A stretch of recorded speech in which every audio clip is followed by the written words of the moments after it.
ഏഴാമത്തെ point, criminal പശ്ചാത്തലമുള്ള ആൾക്കാർക്ക് ഇനി UK ബൈ ബൈ പറയുകയാണ്.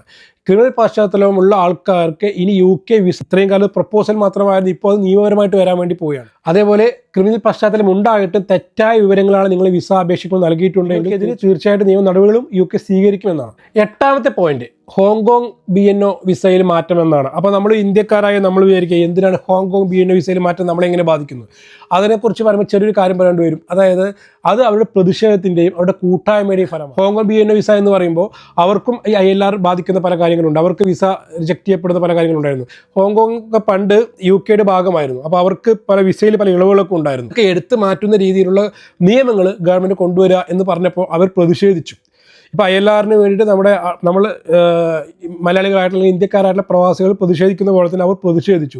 പക്ഷേ അവർ കുറച്ചുകൂടി ഫലപ്രദമായ രീതിയിൽ എംപിമാരെ കാണുകയും നല്ല രീതിയിൽ പെറ്റീഷനും കാര്യങ്ങളൊക്കെ ഒപ്പിടുകയും വലിയ രീതിയിൽ പ്രതിഷേധിക്കുകയും ചെയ്തപ്പോൾ ഗവൺമെൻറ് അവരുടെ പ്രതിഷേധങ്ങൾ കണക്കിലെടുത്ത് അവർക്ക് ഒരുപാട് ആനുകൂല്യങ്ങളും ഇളവുകളും ഈ ഒരു സ്റ്റേറ്റ്മെൻറ്റ് ഓഫ് ചേഞ്ചസ് നൽകുകയുണ്ടായത്. അപ്പോൾ നമ്മളും പ്രതിഷേധിക്കുകയാണെങ്കിൽ ഇനിയും മാറ്റം വരാൻ വേണ്ടി സാധ്യതയുണ്ട് എന്നുള്ളതാണ്.